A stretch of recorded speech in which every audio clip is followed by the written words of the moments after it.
Bom dia, pessoal, tudo bem com vocês? Nesse sabadão lindo, nós aqui para mais uma teleaula de gestão financeira e orçamento empresarial. Lembrando, hoje é a nossa última aula do bloco de gestão financeira e semana que vem nós começamos o orçamento empresarial. Hoje nós vamos ver conceito de risco e retorno, alavancagens operacional, financeira e total. Então, pessoal, esse é o nosso pano de fundo da nossa aula de hoje.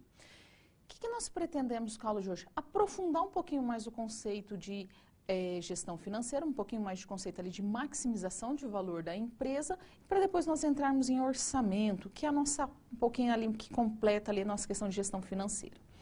Pessoal, dois recadinhos muito importantes. No fórum tem ali atividades pertinentes a esse bloco de aulas.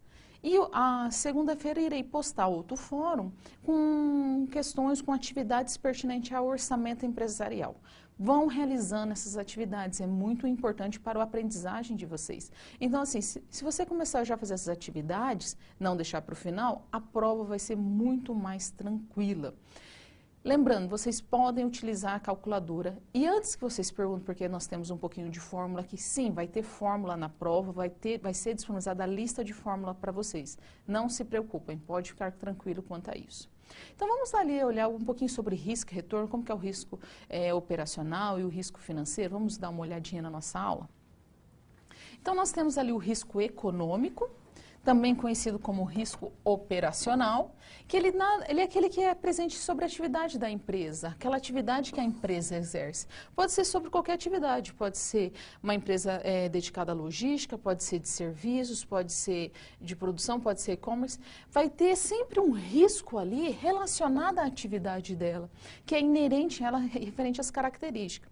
E nós temos outra classificação de risco, que é o risco financeiro. Esse aí está mais associado às decisões financeiras dessa empresa. É aquele risco que está mais voltado para as decisões que vai afetar diretamente ali a gestão do capital dessa empresa. Então, não está ligado à atividade, está ligado sim às decisões que são tomadas. Às vezes para compra de material tardio, às vezes um mau cálculo de capital de giro. Então, não tem a ver referente à atividade, ou no caso seria o produto não está vendendo, ou qualquer problema que ocorreu pelo caminho, mas sim sobre as decisões que foram tomadas. Quando a gente trabalha com risco e retorno, nós temos que pensar sempre na proporcionalidade. Eles são diretamente proporcionais. O que é isso? Se o risco é alto, o retorno também é alto. Então, não existe muito assim risco baixo com retorno alto. Não existe na prática, é raríssimo, raríssimo. E quando você ouvir algum tipo de oportunidade assim, tem que ficar muito esperto, porque algum problema tem. Então, no nosso quadro, a gente vai ver ali uma questão da função entre o risco e o retorno. Então, aqui de um lado nós temos o risco e aqui do outro lado nós temos o retorno. E nosso pano de fundo, a nossa base é que o retorno, ele sempre, toda vez tem que ser maior que o risco. E o retorno deve ser maior se o risco for grande, desculpa. E por quê? Eles são diretamente proporcionais. Então, se a gente tem um risco baixo, o retorno também vai ser baixo. Então, se a gente tem um alto risco, o retorno também tem que ser. O ideal é que nós tivéssemos sempre um baixo risco e um alto retorno, mas não é o que acontece. E não tem sentido você fazer um alto risco com um baixo retorno. Isso também não é viável. Então, o que acontece? O mais comum é nós termos baixo risco e baixo retorno, alto risco e alto retorno. Então, quando nós estamos falando aqui dentro da classificação de risco, seria como se nós traçássemos uma reta aqui. Então, aqui nesse primeiro quadrante, até chegar mais ou menos aqui que nós estamos na classificação de moderado, você tem aqui as rendas fixas, os retornos são mais fixos, nós estamos falando de poupança, CDBs. Nessa classificação aqui, mais ou menos, nós estamos falando sobre imóveis, sobre você investir em imóveis.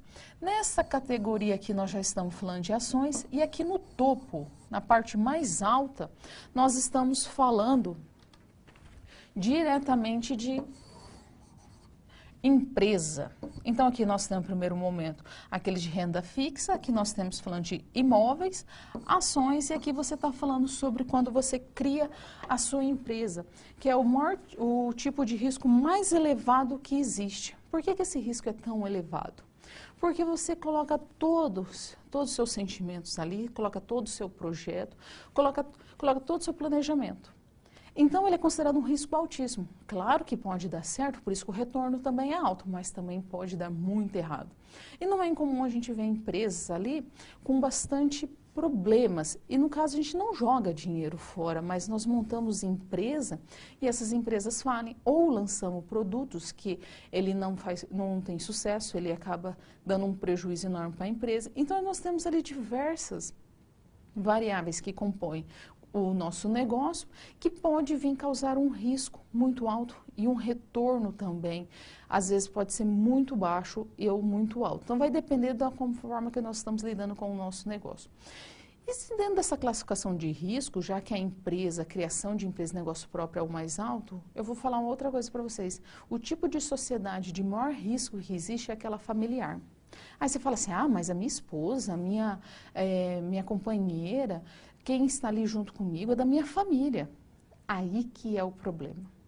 Porque quando você envolve ali a família, é considerado um dos tipos mais altos de risco para sócios. Então tem que tomar muito cuidado. E nós temos o quê? Alguns setores que se utilizam do risco e retorno. Setores como a contabilidade, setores que são muito importantes para ele analisar o risco e retorno, como nós vamos ver agora. Então, o risco e retorno, ele utiliza aqui em setores como o contábil dentro da empresa, com as demonstrações, como um balanço patrimonial, como uma DRE. Eles vão lá e analisam, olha, essa empresa está tendo um bom faturamento, essa empresa aqui está tendo lucro. Não está com prejuízo. Olha, devemos tomar algum cuidado. Olha, se mudar a empresa de lucro presumido para simples, para mudar qualquer tipo de lucro que ela tenha, de imposto que ela tenha que pagar, olha, ela vai ter uma vantagem ou mesmo uma desvantagem. Então, tem que analisar. Então, o setor contábil é um dos que mais se utiliza desse conceito. A alta administração também. Então, a administração, ela é dividida basicamente assim. O operacional na base. Aqui nós estamos falando mais do chão de fábrica, aqueles que utilizam trabalhos mais mecânicos. Aqui nós temos o tático, ou o intermediário também, como é conhecido. E aqui é o estratégico. O estratégico também é conhecido como a alta administração. É nesse ponto que ficam os gestores, aqueles que tomam as decisões no campo mais geral da empresa. E aqui no tático nós temos ali os supervisores, o gerente. Dois setores que utilizam muito é o marketing e a produção. Então, o que eles fazem? Se a gente for pensar no marketing, se lançar um produto ou uma embalagem diferente, uma inovação diferente, ele tem que analisar toda a cadeia. Esse produto vai ser reconhecido por esse cliente a partir do momento que ele utilizar uma nova embalagem? É interessante mudar essa política de venda? O que você tem que trabalhar? Será que o cliente que antigamente trabalhava por catálogo manual mesmo ali impresso, ele vai aceitar o digital? Então, o setor de marketing utiliza muito. Não está querendo dizer que outros setores como logística, como pesquisa e desenvolvimento não utilizam, eles utilizam também. Só que eles também, eu coloquei só alguns que utilizam. Ou mesmo o setor de produção. O setor de produção, quando vai lançar um produto novo ou retirar um produto também do mercado, ele tem que analisar se vale a pena ou não, qual o risco de realizar esse procedimento, qual o retorno que vai ter, será que compensa investir num novo produto ou manter esse ou apenas dar uma remodelada? Então, tem diversas mecanismos que você pode analisar dentro da produção sobre o risco e esse retorno. Porque o risco e o retorno eles andam juntos. Só existe retorno, que é aquele ganho, aquele possível ganho que você deseja ter, se existe um risco. Não existe você só ter somente o ganho. Tem sempre um risco associado a ele. Os dois andam de mãos dadas, eles andam sempre juntos. Nós vamos ver um vídeo onde ele vai falar bem um pouquinho ali sobre risco e retorno, essa relação que eles têm. Vamos lá?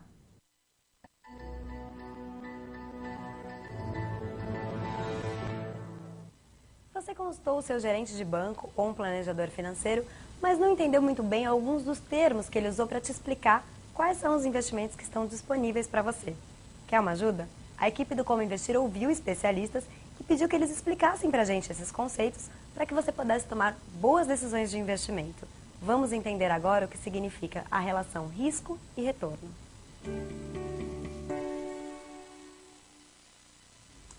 Em finanças, risco e retorno andam de mãos dadas. Para o investidor buscar rentabilizar suas aplicações ao longo do tempo, já passou o tempo em que ele poderia fazer isso aplicando apenas em renda fixa com juros altos. Na atual realidade brasileira, em que os juros estão em trajetória de queda, quem quiser rentabilizar mais as suas aplicações vai precisar fazer o que todo investidor faz em qualquer país desenvolvido do mundo, que é precisar correr mais risco. E o risco nesse contexto, que é a probabilidade de você eventualmente ter alguma perda, se é maior, ele deve ser compensado por um prêmio que é o retorno à rentabilidade. Outra coisa importante, quando a gente vai olhar a rentabilidade, é a gente não pode estar olhando no retrovisor. Por quê? Quando a gente olha no retrovisor, a gente está olhando o passado. E, eventualmente, algum investimento que foi super rentável, as condições para aquela rentabilidade ocorrerem não estão se repetindo por vários fatores.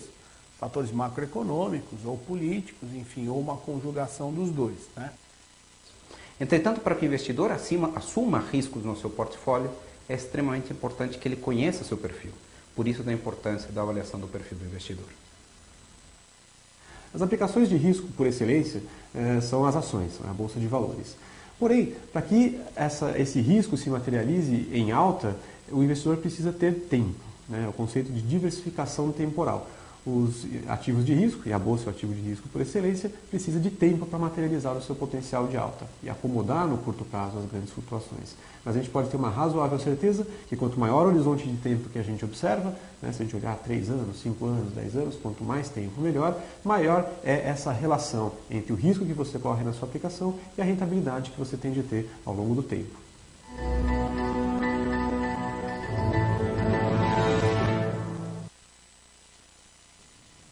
Vocês viram, pessoal, que interessante? O importante, às vezes, é diversificar. Você não investir todos os seus ativos em uma única empresa ou num único momento. Às vezes, é importante que você faça investimentos ali seguros, às vezes moderados e mais ousados. Claro que você pode ser qualquer tipo de investidor, não tem importância se você é moderado, se você é ousado, se você é conservador. O importante é que você diversifique, não coloque assim... Sabe aquela expressão? Todos os ovos numa única cesta? O importante é diversificar. É isso que nós vamos ver agora na nossa atividade. A nossa atividade vai trabalhar aqui a questão da diversificação. Por quê? Porque você tem duas possibilidades. Você tem R$10.000 para investir em ações, com um possível rendimento de 12% ao ano, mas recebe uma oferta para emprestar. Então, você tem que tomar cuidado com esse emprestar aqui durante um ano, os R$10.000, com um possível retorno de 14.000. Então, qual é a melhor opção? Qual que oferece um menor risco? Mandem as suas contribuições que nós voltamos em breve.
Então, pessoal, vocês viram que interessante? Nós temos aqui uma contribuição de Belém, um abraço pessoal de Belém, fala assim, o empréstimo, por exemplo, é maior retorno, porém maior risco, é exatamente isso. O empréstimo, ele traz ali um retorno maior, só que o risco de você não receber, o risco de você estar ali, ter diversas avarias sobre ele, é muito maior. Porto Velho. A questão da decisão ficaria a escolha do investido, dependendo de sua característica, ousado ou conservador. Exatamente, só como que ele ali pergunta qual o menor risco, então a gente já percebe ali que ele é mais conservador, porque pessoas que são conservadoras, elas sempre ficam ali na casa do seguro, digamos assim, então ele sempre vai ficar ali no menor risco. Montes Claros, um abraço pessoal de Montes Claros, as ações e retorno financeiro é menor, mas tem uma segurança maior que o empréstimo. O risco do empréstimo é maior. Exatamente isso, Montes Claros, o risco do empréstimo é muito mais alto, por isso que não é viável ali você utilizar ele. Outra contribuição, Fortaleza, um abraço pessoal de Fortaleza. Em contrapartida, um abraço para o aluno Ravel, informa que a segunda opção oferece maior retorno, porém precisa minimizar o risco do empréstimo, possivelmente para a utilização da nota promissória. Exatamente isso, nós temos ali que minimizar esse risco constantemente, nós temos que analisar ele. E uma das formas de nós analisarmos é fazendo o cálculo do risco. Como que a gente calcula esse risco? Existe uma fórmula muito simples que você faz essa aplicação. Então, a gente vai ver agora um pouquinho do conceito de como que a gente calcula o risco, para em seguida nós vermos ali como que é feito o cálculo. Vamos lá? Então, nós temos aqui o cálculo do retorno. Então, a gente tem aqui o retorno de um investimento.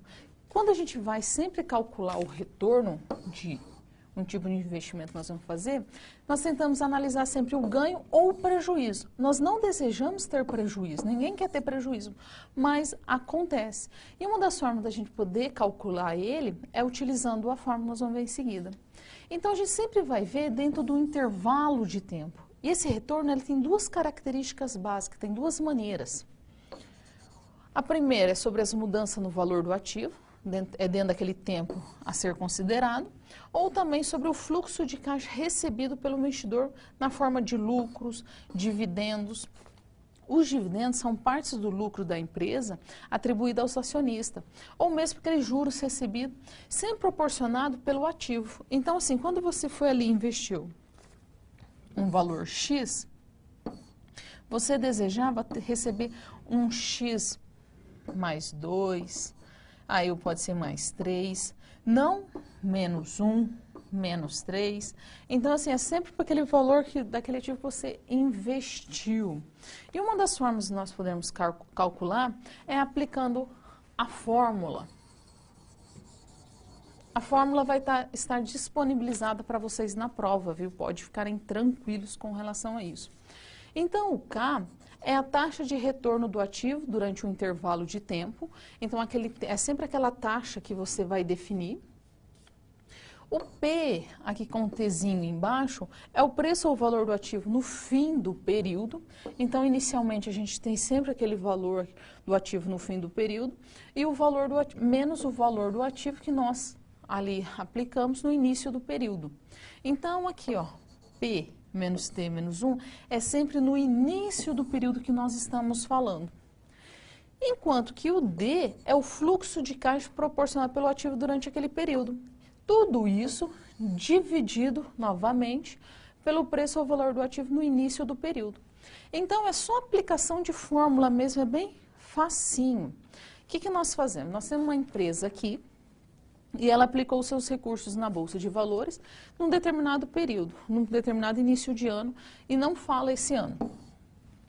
O investimento foi de 50 mil em ações na empresa A e 30 mil nas ações da empresa B. Então, nós já percebemos aqui que o nosso investidor, ele diversificou. E no final daquele ano, as ações da empresa A estavam cotadas em 55 mil, ou seja, teve um acréscimo de 5 mil aí. E as empresas, da empresa B, 30 mil, ou seja, não teve acréscimo nenhum. Mas ele recebeu de dividendos ali, que são aquela parte do lucro distribuído aos acionistas, de 3 mil reais da empresa A e 1.500 da empresa B. Então, o que nós fazemos agora? Nós vamos aplicar a fórmula. Então, nós temos aqui a taxa de retorno da empresa A e a taxa de retorno da empresa B. Então, nós temos aqui 55 mil era o valor do ativo no fim do período, 50 mil é o valor que ele pagou, então nós vamos fazer 55 mil menos 50 mil igual 5 mil. Mais os 3 mil de dividendos que ele recebeu. Tudo isso dividido pelo início do ativo que ele pagou, que foi 50 mil. Então, nós fazemos o quê? 5 mil mais 3 mil, 8 mil. Tudo isso dividido por 50 mil. Nós vamos chegar aqui em 0,16. Se vocês fizerem as contas, vocês vão perceber. Transformando isso em porcentagem, nós temos o quê? 16%. Ele teve uma taxa de retorno ali de 16%, foi uma taxa muito alta. Na hora que ele começa a fazer as contas aqui da empresa B, então ele recebeu aqui 30 mil no fim do período, menos 30 mil, que é o que ele pagou no início do período, mais 1.500 de dividendos. Então, 30 mil menos 30 mil, 0, mais 1.500. Tudo isso dividido pelo valor do início do período que ele pagou, que foi de 30 mil. Então, 1.500 dividido por 30 mil, nós vamos ter 0,05. Transformando em porcentagem, 5%. O que nós temos que ver aqui? Daí você vai falar assim, mas compensava ter investido tudo na empresa B, então, na empresa A, desculpa. Aí que nós temos que analisar. Por quê? Porque no começo, ele acreditou que as duas empresas iam ter um retorno muito satisfatório. Ele foi lá e investiu. Só que na hora que ele foi fazer o cálculo do retorno, a empresa A teve um maior, teve, se a gente considerar assim, a grosso modo, 3 vezes mais. Enquanto que uma teve 5, a outra teve 16. Claro que se ele soubesse antecipadamente, ele tinha investido tudo na empresa A. Mas e se, na verdade, o retorno tivesse sido mais satisfatório na empresa B? A gente, então, não sabe, você faz uma projeção do possível lucro que você tem, aí você vai ter que ficar calculando constantemente mês a mês, de período a período, o período que você estipular. Por quê? Você pode ter um retorno ali que você vai falar assim, esse aqui não está mais interessante.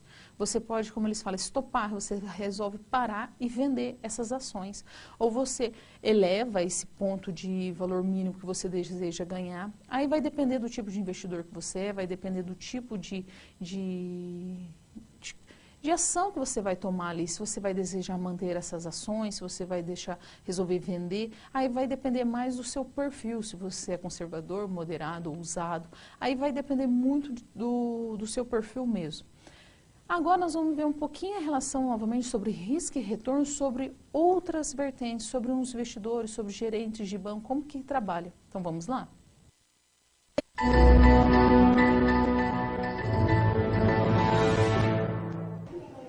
Quem já investe ou quer investir em produtos do mercado financeiro está acostumado a ouvir que todos os produtos têm um risco, que você tem que prestar atenção para quais os riscos daqueles produtos.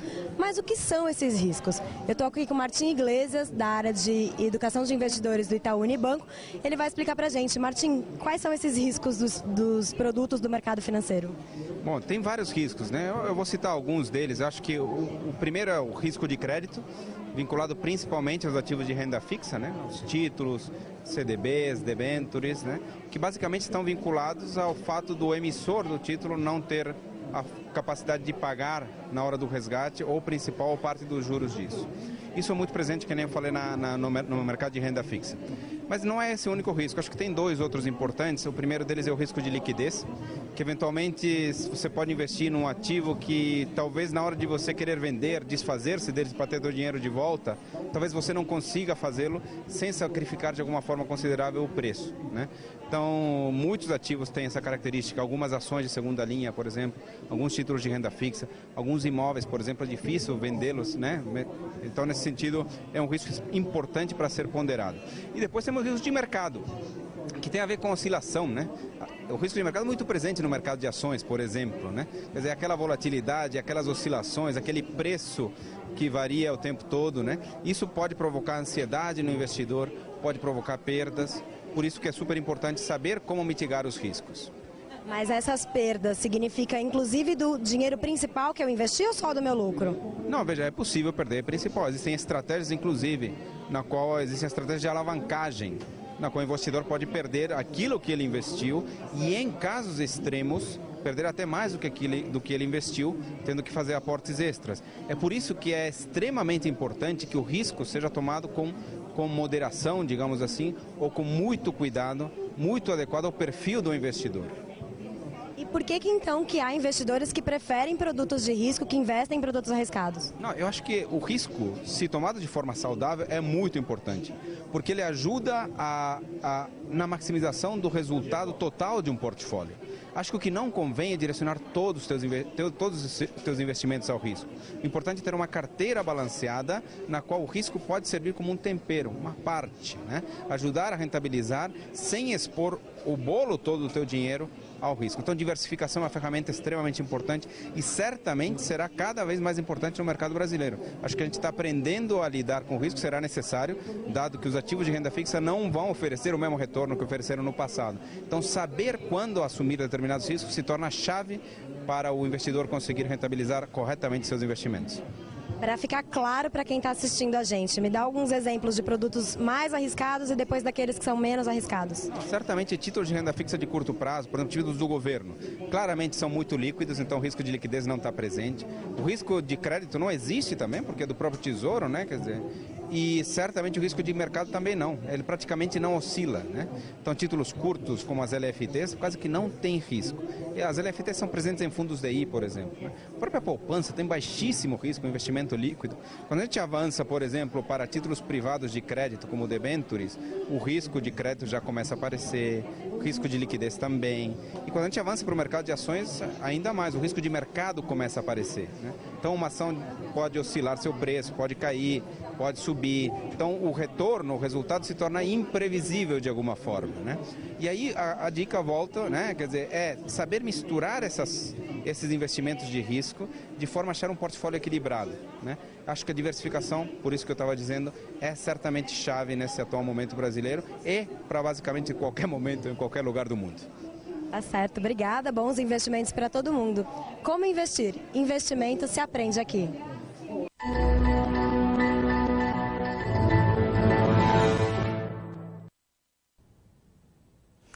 Quando nós trabalhamos com diversidade, quando você diversifica ali seus tipos de ativo, você consegue ter uma base maior, uma base melhor.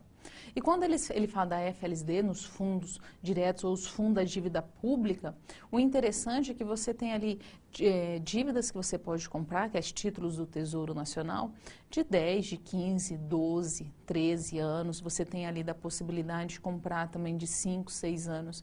Então, já imaginou? Você tem ali um filho ou um afilhado, alguma criança que você deseja que ela tenha um futuro bastante interessante, você compra um título, ele vem num papel, como se fosse um certificado mesmo, ali com o seu nome, com o nome dessa pessoa, e vai resgatar isso daqui a alguns anos, aqui a alguns bons anos, então pode ser com 25 anos. Então, é títulos que você tem uma segurança ali de investimento. Antigamente, todo mundo investia na poupança. A poupança tinha um retorno muito interessante. Então, você investia na poupança, ela ia rendendo muito mais do que hoje. Claro que nós tivemos alguns problemas econômicos com relação à poupança, nós tivemos também alguns planos que afetaram diretamente a poupança, mas ela não deixa de ser um tipo de investimento seguro. Então, ali na categoria de investimento seguro, nós temos os CDBs, a poupança, ou mesmo títulos da dívida pública. Então, é interessante também vocês olharem lá no site do Tesouro Nacional, tem diversos tipos ali de títulos que você podem comprar. Em vez de você partir ali para umas ações mesmo de empresas, que é onde você tem ali um pouco mais de risco, como ele mesmo tratou, um pouco mais de liquidez ali, de risco de liquidez. Porque nós temos que lembrar que nós temos dois tipos de ações que trabalham na Bolsa de Valores. No caso da Bolsa de Valores da Bovespa em São Paulo, ou qualquer outra bolsa, você tem os tipos de as ações, as ordinárias e as preferenciais. A ordinárias você tem voto em assembleia, você participa da empresa, e as preferenciais já não. Então, é muito importante vocês ir lá, entrar nos sites do Tesouro Nacional, ou entrar no site da Bovespa, que tem simuladores, vocês vão ali conseguindo fazer a análise se é interessante ou não fazer esse tipo de investimento, ou mesmo já ir conhecendo os pouquinhos como que é. Como nós vimos na aula passada, vocês também podem utilizar os traders, lembra dos traders? Que eles são pessoas, são profissionais voltados apenas para compra e vendas de ações, então eles trabalham somente com isso. Na nossa atividade, a gente vai poder ver um pouquinho mais sobre a relação de risco e retorno dentro do perfil da atividade. Vamos lá? Então, nós temos aqui uma possibilidade de investimento. O nosso investidor, ele tem duas características que nós vamos ver na próxima tela. Então, ele tem ali R$200 mil disponível para fazer qualquer tipo de investimento que ele deseja. Só que ele tem que analisar algumas hipóteses de investimento. Ele está em dúvida se ele deve investir em títulos do governo. Então, nós estamos falando aí de títulos da dívida pública, né, com um retorno de 10% em um ano, um retorno bem considerável. Ou ele comprar um imóvel para alugar e esse imóvel ele tem certeza que ele já consegue alugar por R$600 por mês. Ou ele compra ações de diversas empresas na bolsa, as ações podem ser as preferenciais ou as ordinárias, com um ganho estimado de 15% no final desse período. Aí então ele tem que analisar algumas hipóteses. Então a primeira é, se esse investidor tem perfil conservador, ou seja, ele não gosta de correr risco, ele gosta de fazer investimentos mais seguros, com rentabilidade baixa, qual que ele deve fazer? E a pergunta 2 é, sendo ele mais ousado, então ele não se importa de correr risco, ele gosta de correr risco, mas sim com a rentabilidade. Que tipo de investimento que ele deve fazer? Manda suas contribuições, nós voltamos já já.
Aí, pessoal, várias participações aqui, uma de Palmas, um abraço pessoal de Palmas, fala assim, deve investir em títulos do governo, porque se o investidor precisar resgatar o total no final do período, o imóvel se torna inviável.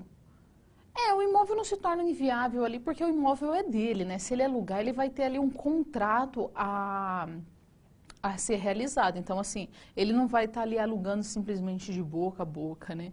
O investimento da Bolsa é a melhor opção. Realmente, ele pode escolher entre os dois ali, que ele continua sendo ainda um pouco conservador. Fortaleza, a opção que oferece menor risco é de títulos do governo com a taxa atrativa de retorno boa e excelente liquidez. A possibilidade de comprar o imóvel é uma boa alternativa, por termos um imóvel no valor do investimento que pode vir a se valorizar. Porém, oferece uma taxa menor de retorno. Concordo perfeitamente, a gente vai ter um retorno ali anual de R$ 7.200. As ações em termos de retorno é a melhor opção, mas oferece um risco maior.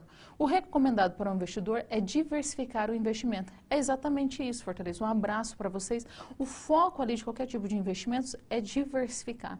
Rio de Janeiro, um abraço pessoal do Rio de Janeiro. O conservador aplicará em ações. Se o investidor não pensar nos riscos, ele comprará ações em diversas empresas.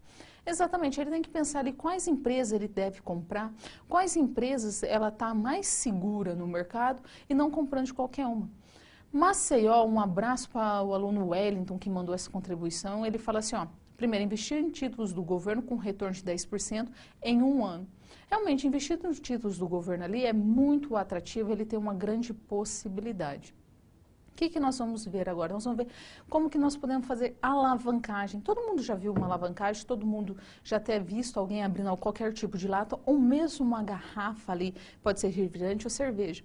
Nós utilizamos algumas ferramentas para abrir a lata ou mesmo uma garrafa. O que nós utilizamos? O abridor. O abridor, ele é um aparelho onde que nós encaixamos e exercemos uma força para que aquele objeto, ele se desloque do outro para facilitar o processo. Não é isso que nós fazemos? Se a gente for abrir uma lata de tinta, nós colocamos a chave de fenda ali no cantinho e a gente emprega uma força para abrir mais fácil. Não está falando que nós não ia conseguir abrir em momento algum, só está falando que seria muito mais fácil de nós abrirmos. Então, o que nós temos? A alavancagem é quando a gente utiliza de mecanismo para ter um retorno mais alto na nossa empresa. Então, assim, da mesma forma que a gente utilizou a chave de fenda ou um abridor de lata ou um abridor de garrafa para facilitar o nosso processo, nós vamos utilizar as alavancagens, seja ela operacional, a alavancagem financeira ou a total. A alavancagem total também é chamada de alavancagem combinada, porque ela utiliza a alavancagem financeira com a alavancagem operacional. Então, ela está ali com o intuito de facilitar o nosso processo, facilitar a nossa atividade. Então, quando a gente vai pintar alguma coisa, quando a gente abre a lata ali, com a chave de fenda, com qualquer ferramenta ali, nós estamos alavancando. E é isso que a gente vai ver agora, o conceito de alavancagem, como que nós trabalhamos a alavancagem. E nós temos uma imagem bem interessante, onde que ela coloca aqui, um homenzinho empurrando uma pedra. Sem alavancagem. Não está falando que ele não vai conseguir. Claro que ele pode conseguir, só que ele vai ter que empregar muito mais força que essa outra pessoa que está com alavancagem. Então, você tem aqui uma outra pessoa que vai exercer um tipo de alavancagem, onde que ele tem uma base em forma de triângulo, onde ele consegue uma boa elevação. Ele tem também aqui uma ferramenta, uma haste, que ele consegue colocar bem na base dessa pedra e movê-la, transpor ela muito mais fácil. Então, a alavancagem, ela consiste na utilização de ativos operacionais ou financeiros, financeiro é dinheiro mesmo, com custo fixo, com o objetivo de aumentar o retorno dos acionistas. Então, nós estamos falando aqui de maximizar o valor dessa empresa, aumentar o valor constante dessa empresa. Então, quando nós trabalhamos ali com a alavancagem, ela vem para facilitar o processo. Pode ser a alavancagem operacional, pode ser a financeira.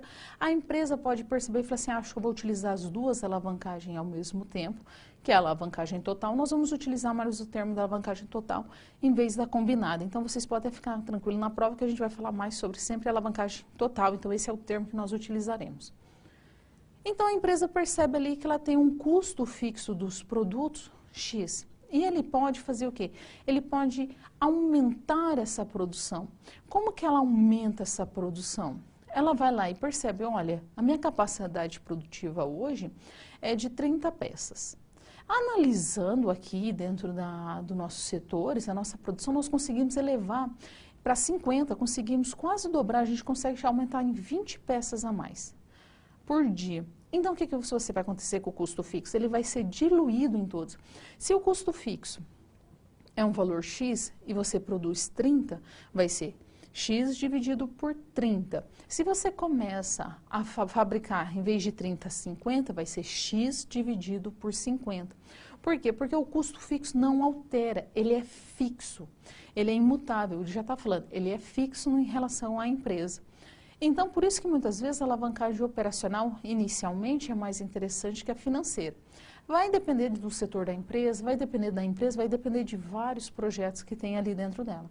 Vamos ver um pouquinho do conceito da alavancagem operacional e financeira no quadro? Antes disso, nós vamos ver o objetivo da empresa quando ela vai fazer o quê? Uma alavancagem, seja ela operacional ou financeira ou mesmo combinada. O objetivo sempre dela é a obtenção de lucro. É aumentar esse lucro aqui significativamente. Então, ele deseja aumentar e muito esse lucro, porque a alavancagem ela sempre vai ter o intuito de maximizar o lucro da empresa. Esse é o foco, esse é o objetivo. E ali, quando nós trabalhamos aqui com as alavancagens, o conceito, a operacional faz o uso da sua alavancagem utilizando a estrutura de custo fixo para alavancar seus resultados operacionais. Então, ela tem ali a sua empresa e ela percebe ali que ela consegue produzir uma determinada quantidade de produto. No caso, nós temos 1, 2, 3, 4, 5 por dia, ou mesmo por hora. Aí ela vai ali, analisa, ela fala assim, eu acho que se eu mudar o layout, se eu fizer aumentar as vendas ou mesmo facilitar alguns processos, eu consigo alavancar mais essa empresa no operacional. Então, em vez de eu produzir somente 5 unidades por dia, eu vou produzir mais. Então, ele vai produzir quanto? 1, 2, 3, 4, 5, 6, 7, 8, 9, 10. Então, em vez de 5, ele vai produzir 10. Aquela estrutura que ele tinha de custo fixo, que era um valor X, que antes era dividido por 5, passou a ser dividido por 10. Por quê? Porque ele utilizou os recursos todos disponíveis dele. Enquanto que na alavancagem financeira, a empresa ela precisa fazer a participação de terceiros, ela precisa aumentar a participação de terceiros. E como que ela aumenta? Ela pode utilizar empréstimo, ela pode usar financiamento, ela pode se utilizar de debêntures, que são títulos de crédito de longo prazo emitidos pelas companhias de capital aberto. Porque a gente tem que lembrar que a alavancagem financeira é sempre aquela capacidade da empresa em trabalhar com recursos de terceiro.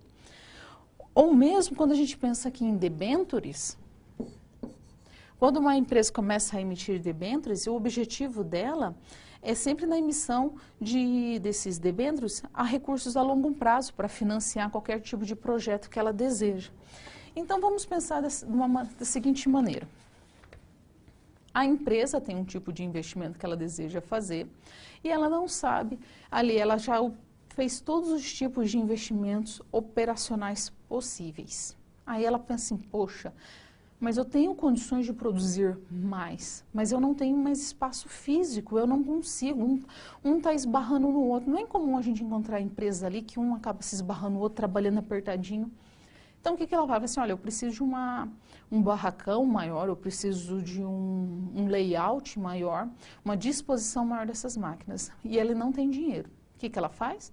Ela vai, toma recursos de terceiro, faz empréstimo, emite debêntures, ela pega recursos de terceiro, ou constrói ou aluga um barracão maior, acreditando nessa alavancagem que ela vai vender mais. Com isso, o que ela faz? Ela acaba aumentando ali as suas vendas, ela acaba aumentando todas as suas despesas e produzindo muito mais. Ela fez a alavancagem dela financeira. Por que que é financeira? Porque ela precisou de recursos de terceiro para transpor ali a sua empresa para produzir mais. Mas às vezes nem precisa ser espaço físico, às vezes seja na parte de logística, às vezes é um caminhão, algum tipo de entrega que ela precisa ali fazer. Nós temos aqui uma dúvida do aluno Ravel de Fortaleza, um abraço para Ravel. A empresa que trabalha irá investir em uma nova sede, R$ 500 mil, nossa, uma grande empresa, com o propósito de aumentar sua capacidade produtiva. A dúvida é, esse investimento pode ser caracterizado como uma alavancagem operacional? Se tiver, se ela pegou ali, investiu num novo barracão, num novo setor, para essa nova capacidade produtiva, se ela se deslocou, aí precisou de recurso terceiro, é alavancagem financeira. E aí ela não mexe em nada na estrutura dela, física ali de máquinas e equipamentos. Agora, se ela também vai mexer, pode ser operacional. Então vai depender do relatório, de como que foi trabalhado. Pelo que você falou, é mais comum, é mais possível que ela seja alavancagem combinada, pelo esse valor que ela deseja aumentar, entre a total, seria a alavancagem operacional e a financeira. A grosso modo, assim, falando simplesmente assim, olhando por cima, então não tem como ter uma certeza se ela é somente isso.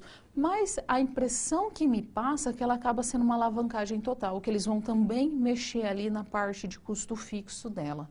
Então eu não acredito que vai ser simplesmente ali uma alavancagem financeira.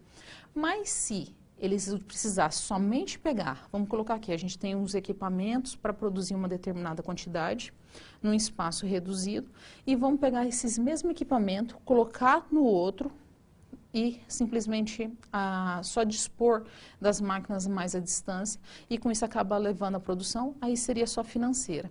Mas se fizer qualquer ajuste nessas máquinas para trabalhar mais, acaba sendo também operacional. Então, temos analisar mais profundamente. O que nós vamos ver agora? A alavancagem total, que é a combinada, que é o que você acabou perguntando para a gente aqui, Ravel, que você acabou adiantando um pouquinho o nosso assunto, que foi muito boa a sua participação, que daí a gente traz exemplos mais práticos ali, o que está acontecendo mesmo. Então, vamos ver o conceito de alavancagem total? A alavancagem total, ela incorpora de forma combinada, por isso que ela também se chama alavancagem combinada. Ela sempre vai analisar o impacto das estruturas do custo de uma empresa sobre as suas decisões operacionais e financeiras. Então, é quando ela está utilizando o tempo todo, tudo que ela vai fazer na alavancagem operacional é na financeira. E somando as duas, nós chegamos na alavancagem total. Esse é o intuito da alavancagem total, é sempre utilizar a alavancagem financeira e a alavancagem operacional. Assim, nós chegamos na alavancagem total. E não lembrando, assim, vocês têm que sempre pensar a financeira, custos fixos, a alavancagem operacional, custos fixos, a alavancagem financeira, recursos de terceiro. Aí, claro que vai depender ali de qual é o setor da empresa, onde que essa empresa acha mais interessante investir, se às vezes ela vai resolver fazer uma combinada, uma alavancagem total ali, aí vai depender muito da empresa. Vamos para a nossa atividade? A nossa atividade fala o seguinte, a gente tem uma empresa que utiliza a sua estrutura de custos fixos para alavancar seu resultado. Que tipo de alavancagem que ela estava utilizando, em qual momento é mais aceitável utilizar esse tipo de alavancagem? Manda suas contribuições que nós voltamos em breve.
Voltamos, tem muitas participações ali no chat, está muito bom, obrigada.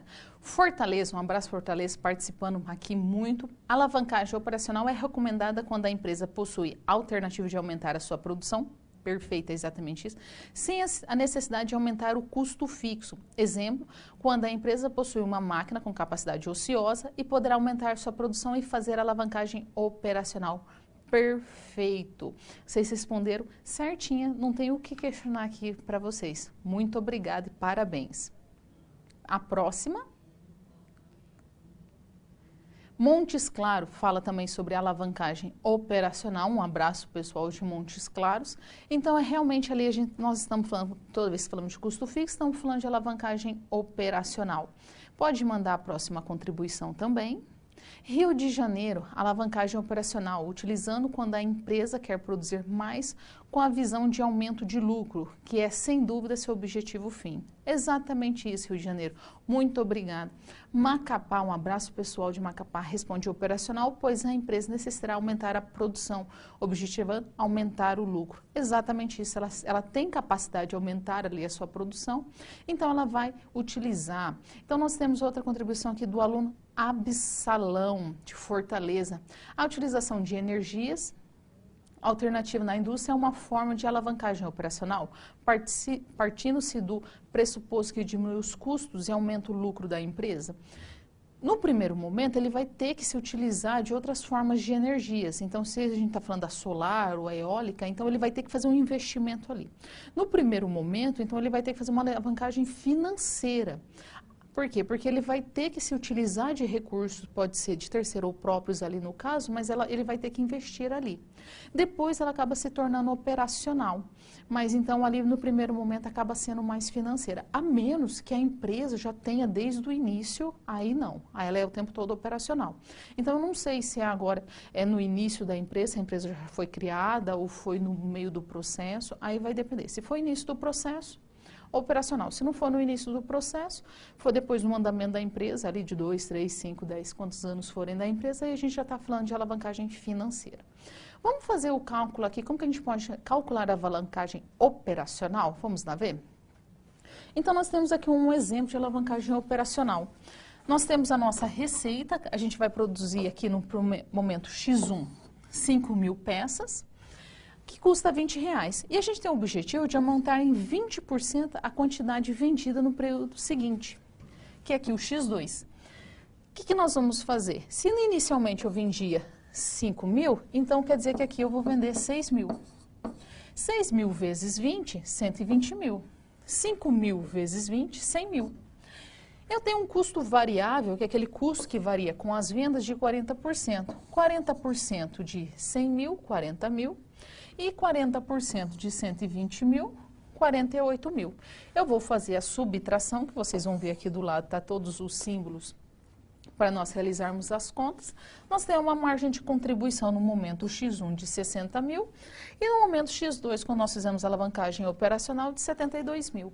O nosso custo fixo, aquele que é imutável, aquele que não muda, de 25.000 nos dois períodos. Então, 60.000 menos 25.000, nós temos 35.000. E 72.000 menos 25.000, 47.000. Se a gente fazer aqui uma divisão direta, uma porcentagem direta de 47.000 dividido por 35.000, nós vamos chegar que a empresa aumentou em 34% seu lucro operacional, o LAGIR, que é o lucro antes de juros e imposto de renda. Então, se a empresa ela conseguir aumentar em 20% a sua capacidade produtiva, ela acaba aumentando em 34% o seu lucro antes do imposto de renda. E agora nós vamos calcular o grau.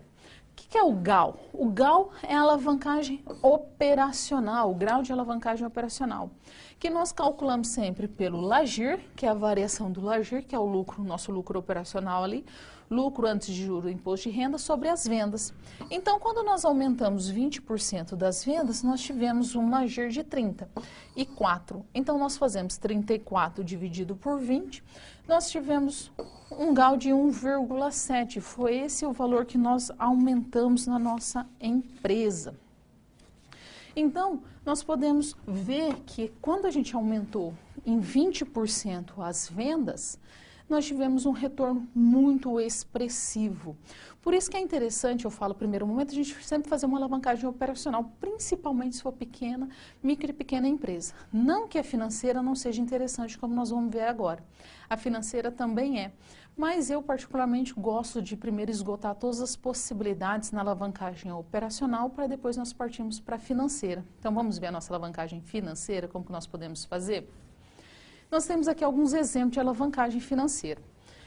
Então, nossa empresa, ela foi lá, tomou recursos de terceiro e ela falou assim, olha, se eu fazer qualquer investimento aqui, pegar recursos de terceiro, o que eu vou conseguir? Eu vou conseguir aumentar as minhas vendas em 20%. Aumentando as minhas vendas em 20%, eu vou ter aqui um LAGIR de 34%, que nós já calculamos ali no operacional.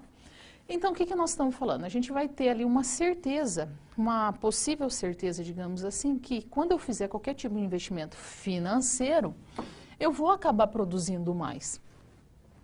Então, eu vendi ali, inicialmente, no momento X1, 5.000 peças a R$20, que dá 100 mil, e eu passei a produzir 6.000 peças no momento X2 a R$20, que dá 120 mil.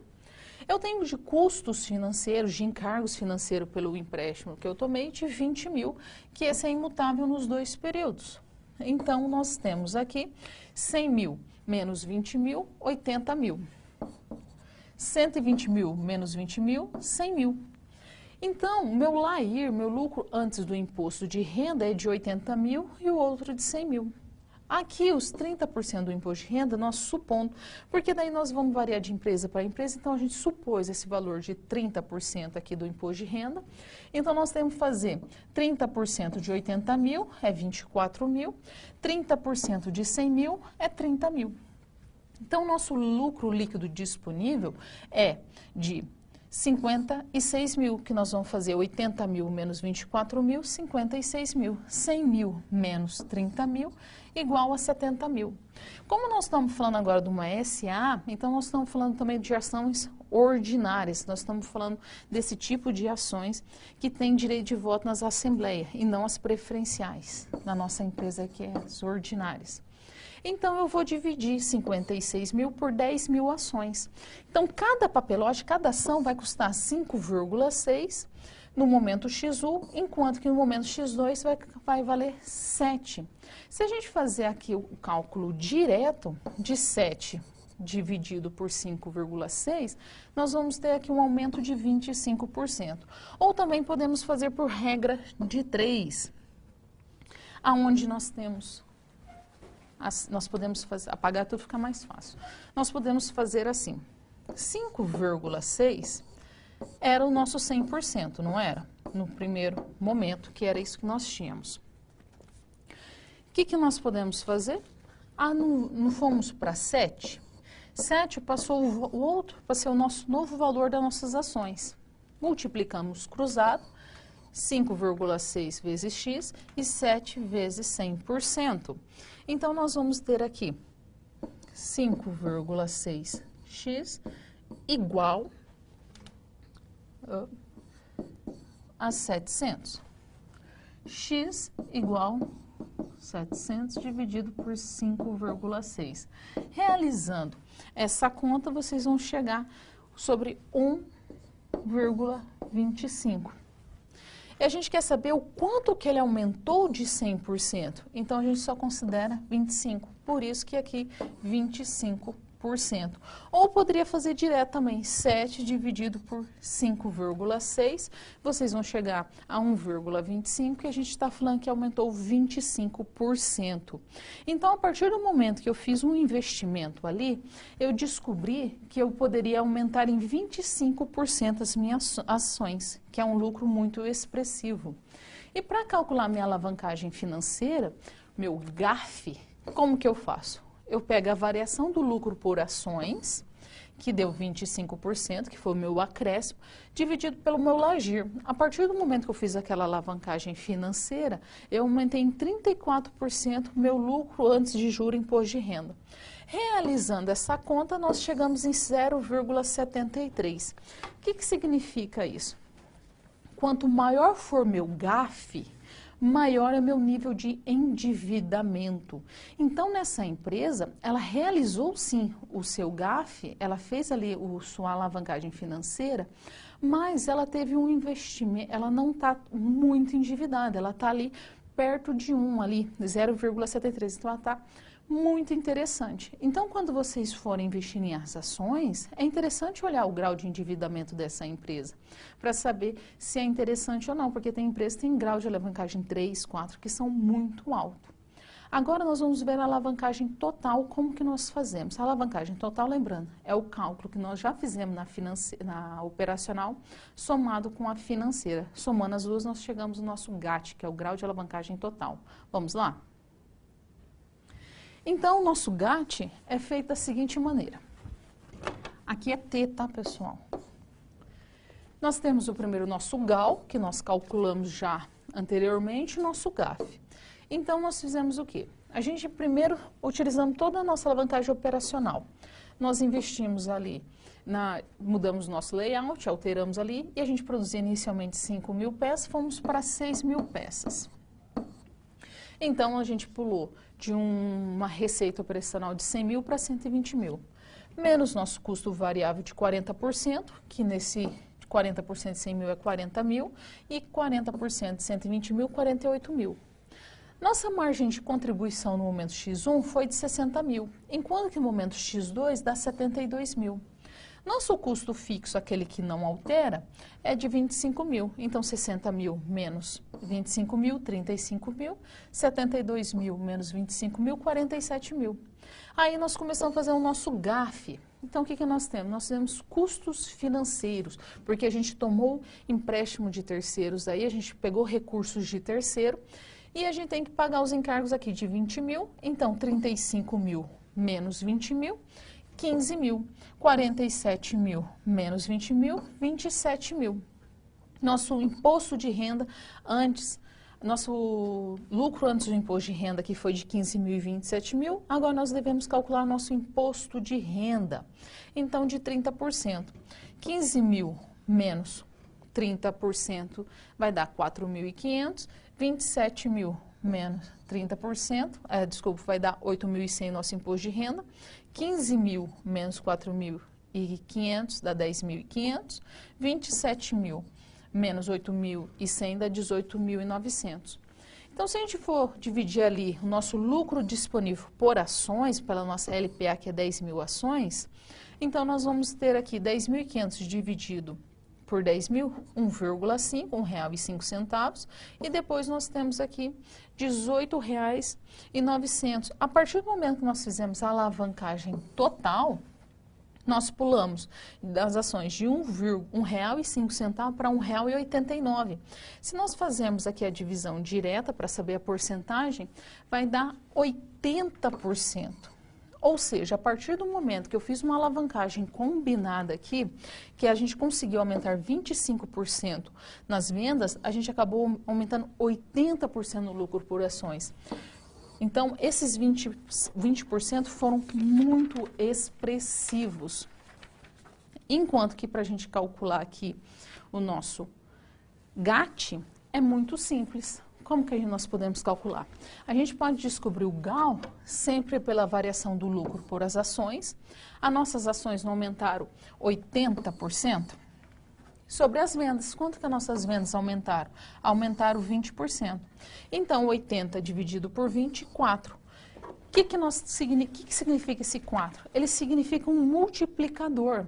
Então, a nossa empresa aumentou 4 vezes. Isso que significa? Muitas vezes é interessante, sim, a gente utilizar somente operacional, somente financeira, mas nesse caso aqui, como foi a combinada, foi muito mais interessante. Eu acredito que é isso que a empresa do Ravel, que ele perguntou por aqui, de Fortaleza está falando. Eu acredito que nós estamos falando ali de uma alavancagem mais total, ali uma alavancagem combinada, mas não tenho certeza, a gente não pode determinar que seja isso mesmo de fato. Então, quando a empresa não tem mais como utilizar esses custos fixos, é interessante sim utilizar recursos de terceiro para saber o quanto que ela pode aumentar. E o interessante é refazer sempre esses cálculos aí para a gente ter certeza se a alavancagem está interessante ou não e ver o grau de endividamento. Agora nós vamos para alguns momentos de pergunta, mandem aí as suas dúvidas, suas sugestões e a gente volta em breve.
Voltamos, a gente tem aqui uma dúvida do aluno Ravel, obrigado pela participação, Ravel. Em caso de empresas que possuem diferentes produtos, como podemos realizar análise de alavancagem total? Aí você vai ter que fazer produto por produto. Essa é a forma mais interessante. Você pode somar tudo e fazer pela média? Pode, mas eu particularmente não gosto tanto porque a média você não tem certeza de tudo que está acontecendo ali. Às vezes um produto está causando um prejuízo e o outro está faturando muito alto, está tendo muita vantagem e na média está tudo ok. Então, o interessante seria fazer mais produto a produto. Castanhal, o aluno Gabriel, um abraço pessoal de Castanhal, está perguntando por que na hora da porcentagem deu 1,8 e por que desconsidera o número 1. É que, na verdade, nós estamos considerando o quanto que foi acima do 100%, que o nosso primeiro caso, ele não deu lá, a nossa ação não valia R$1,05. Esse era o nosso 100%. Aí eu está perguntando ali quanto que deu nosso segundo momento ali, que dá R$1,89, não é? As nossas ações começam a valer. Então, se o primeiro é 100% e aí deu 1,8, deu 180%, ou seja, a gente só quer saber o quanto que aumentou, porque a gente já sabia que tinha 100%, quanto que é o acréscimo desse 100%, então foi 80%, então por isso que desconsidero que o 1 ali, 1,8 está valendo o 100%. Ok? Espero que tenha ficado claro. Pessoal, vou deixar algum recadinho e eu já me despeço de vocês e deixo o vídeo para vocês refletirem aí. Participem do fórum, eu vou postar outro fórum já para vocês segunda-feira, então já comecem a participar. Eu e o professor Marco estamos dividindo essa disciplina, nós estamos entrando constantemente nos fóruns e nós estamos respondendo ali. Participem então dos fóruns, obrigada pela participação do chat, estudem todo dia um pouquinho e nos encontramos na próxima teleaula. Ok? Então eu deixo um vídeo aí para vocês verem, para nós não sermos pagadores de conta, para a gente ser ali pessoas que analisam nossas finanças e não simplesmente pagamos ela. Ok? Um abraço para vocês e até a próxima semana. O nosso tema de hoje foi um tema bastante solicitado no meu Twitter recentemente. É um tema ligado a finanças pessoais. E eu quero falar especificamente de 2 estilos de gestão de finanças pessoais. O primeiro deles, o mais comum de todos, aliás, eu acredito que a maioria das pessoas adotem esse modelo de gestão pessoal. É o modelo de gestão orientado para o consumo. Eu chamaria de um modelo consumista. O que seria isso? Como o próprio nome diz, é um modelo que está totalmente orientado para consumir. Não é? É um modelo que está completamente voltado para desfrutar imediatamente do consumo. Seja o consumo de bens, seja o consumo de roupas, seja o consumo de experiências, o consumo de ideias, enfim, é um modelo orientado para o consumismo. Então, por exemplo, um exemplo prático disso. Meu ciclo de relacionamento, eu tenho pessoas que eu conheço que ganham R$500, R$5.000, R$50.000, e eu posso te garantir, por essas pessoas que eu conheço, que muitas delas, aliás, a maioria delas, gastam tudo o que ganham. Gastam tudo o que ganham. Às vezes a pessoa ganha R$500 e pensa, olha, o dia que eu ganhar R$5.000, minha vida está resolvida. Às vezes o cara batalha, trabalha e vai ganhar R$5.000, mas ele vai gastar tudo. Ele gasta os R$5.000, ele torra tudo. Ele pensa, o dia que eu ganhar 20 está resolvido. Ele vai ganhar 20 e vai gastar tudo. O primeiro passo é gastar tudo. Sabe qual é o segundo passo? Vai gastar o cheque especial, vai gastar o cartão de crédito, vai ter todo o seu salário, todo o seu ganho ali consumido por juros, juros do cheque especial e por aí vai. Você deve conhecer muitas pessoas assim. Agora, algumas outras pessoas podem até pensar, não, Flávio, eu ganho pouco, pô, como é que eu vou viver de uma outra maneira? É verdade, tem gente que ganha bem pouquinho, realmente. Mas o meu conselho, independentemente de quanto você ganhe, é que você adote um outro modelo de gestão de finanças, que não seja um modelo orientado para o consumo, um modelo orientado para as oportunidades únicas, para as promoções, cheque pré-datado para 60 dias. Ó, todo dia você é bombardeado por um monte de propagandas para fazer você gastar. Então é muito importante, se a pessoa quer construir alguma coisa, se ela quer progredir, ela adotar um outro modelo de gestão, que eu chamo de gestão orientada para o progresso. Gestão orientada para o progresso seria o seguinte, seria você trabalhar o seu dinheiro com o objetivo de construir um patrimônio, de conquistar a sua independência financeira e botar o dinheiro para trabalhar para você. Bom, na teoria é bonito. Como é que é na prática isso daí? Muito simples. O meu conselho geralmente é que a pessoa ela separe 20% do ganho dela, de toda a renda dela e guarde e invista esse dinheiro. Pode investir num fundo DI, num CDB, num investimento de baixo risco. Mas esse é o meu conselho. A pessoa pode até perguntar, pô, Flávio, mas peraí, mas como é que eu vou conseguir? Nunca me sobra dinheiro? Essa é a questão. A gestão orientada para o consumo, ela acha que o dinheiro um dia vai sobrar, mas o dinheiro nunca vai sobrar. E a gestão orientada para o progresso é o contrário. O progresso é o centro. A construção do patrimônio é o centro. A construção da sua independência é o centro. E as outras coisas se moldam a isso. O que isso significa? Você primeiro separa os 20%. Não vai nunca sobrar 20%, nem 1% vai sobrar. Você primeiro separa os 20% e vá viver com os 80%. Pô, mas é possível, Flávio? É, vou te dizer por quê. Se você ficar desempregado, você não vai ganhar nada. Você vai dar teu jeito. Você entendeu? Você vai contar com outras pessoas, você vai se virar. Significa que você tem uma fácil capacidade de adaptação. Você tem uma capacidade de se adaptar, desde que você queira e desde que você crie um novo hábito. A gestão orientada para o progresso é assim, você separa os 20%, não é? E você vai adaptar a sua vida nos 80%. Pô, Flávio, mas se meus 80% forem 100 e eu gastar 120, corta. Ou corta o restaurante, ou corta a TV a cabo, ou corta a prestação. Ah, minha prestação, diminui a prestação do carro. Cara, separa. O mais importante não é você desfrutar do teu consumo hoje. O mais importante é você construir o seu patrimônio para o futuro.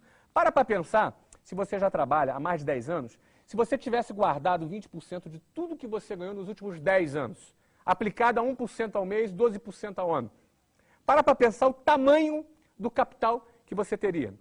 Aí sim, as pessoas que constroem esse patrimônio, elas podem aproveitar esse capital para investir num negócio e multiplicar esse capital, esse patrimônio. Agora, as pessoas que consomem tudo, não. Vão ser sempre pagadoras de conta para o resto da vida.